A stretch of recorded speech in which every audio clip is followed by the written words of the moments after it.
Capítulo 5. Y esta historia sigue, pero por carta.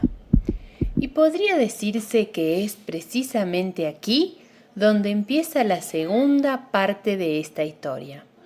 La parte que la hizo de verdad famosa para siempre en el barrio de Florida.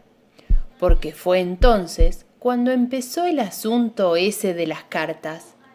Santiago nunca había escrito cartas de amor, ni siquiera cartas, y le daba bastante miedo eso de llenar las hojas blancas con palabras. Las cartas eran bichas medias raras. Uno escribía hoy y acá, y para uno era hoy, y por ejemplo, llovía. Pero no lo leían hoy, lo leían mañana u otro día, y allá lejos, en un día de sol radiante.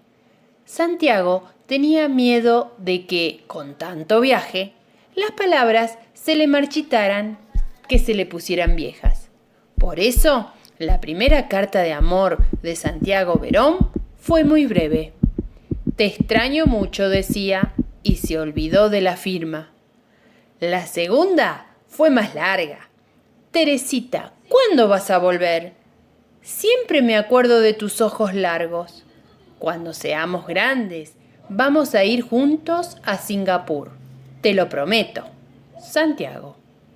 La tercera carta ya tenía más de 100 palabras y hablaba de la tristeza, de Florida, del limonero, de las mejillas bizcocho, de las campanillas azules que crecen junto al terraplén del tren y de Celaya, que era tan pero tan lejos. A Santiago le empezó a gustar eso de escribir cartas, sobre todo porque Teresita siempre le contestaba. Y las cartas viajaban y viajaban. Las de Santiago iban de Florida a Celaya, cada vez más gordas. Reventonas de palabras. Las de Teresitas venían de Celaya hasta Florida. Eran tibias y tímidas. Y siempre tenían un pétalo de jazmín o de margarita, un estambre, una semilla, porque los John en Celaya cultivaban flores. Las cartas de Teresita llegaban siempre puntualmente los jueves y los sábados al mediodía. Los carteros de Florida, que conocen las casas, las caras y las costumbres de todos los habitantes del barrio, se sonreían al meter en el bolso las cartas con olor a flores. Sabían que Santiago los estaba esperando agazapado en la esquina de Warnes y Laprida, y que, en cuanto ellos se asomaran, les iba a arrebatar de un manotón la carta. Santiago quería tener esa carta, pero no la abría, la escondía, la metía contra el cuerpo, debajo de la remera, la tocaba muchas veces, porque Santiago era de esos a los que le gustaba juntar las ganas.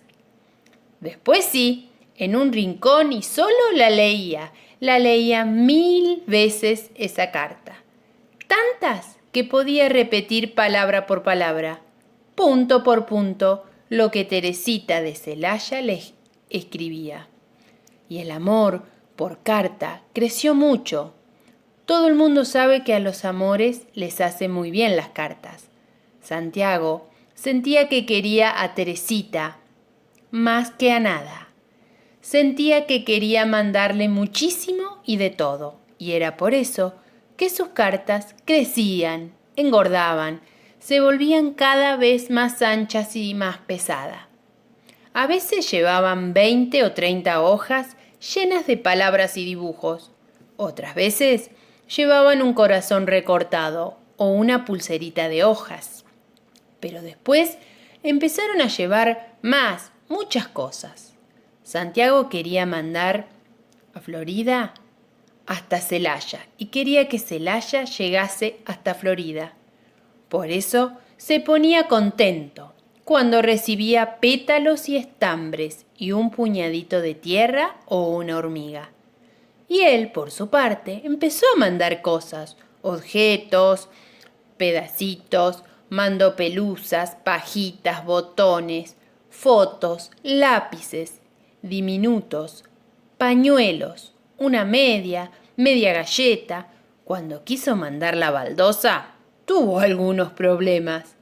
«Esta carta es muy pesada», dijo el empleado del correo, y le cobró una barbaridad por enviarla. Bueno, no importa, pensó Santiago, que en esa carta se gastó todos sus ahorros. Es muy necesario porque es baldosa de vereda de Florida. Y esa semana, en devolución, Teresita le mandó una corteza de eucalipto y medio nido de hornero. Santiago acomodaba los envíos en su mesa. De un lado, las cosas y del otro lado, las palabras. Le gustaba leer las palabras con los ojos y tocar las cosas con las manos, porque era como estar en Teresita y Celaya, en las dos al mismo tiempo.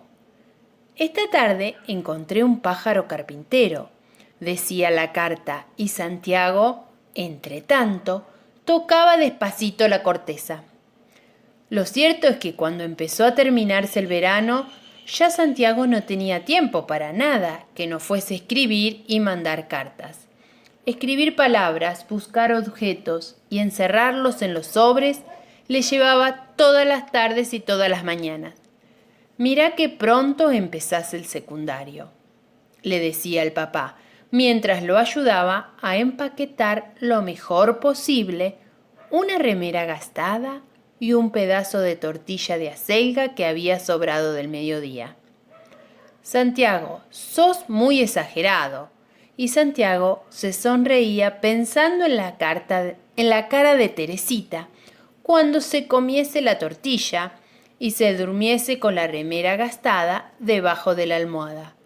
«Esto no puede terminar bien», aseguraba el señor de las baldosas bien barridas cuando se encontraba con Santiago en la cuadra del correo. «El correo es un servicio público. Los servicios públicos son una cosa seria. Las cartas de amor muy pesadas no son serias, son ridículas y exageradas. Las cartas de amor muy pesadas son peligrosas. Las cartas muy pesadas deberían estar prohibidas».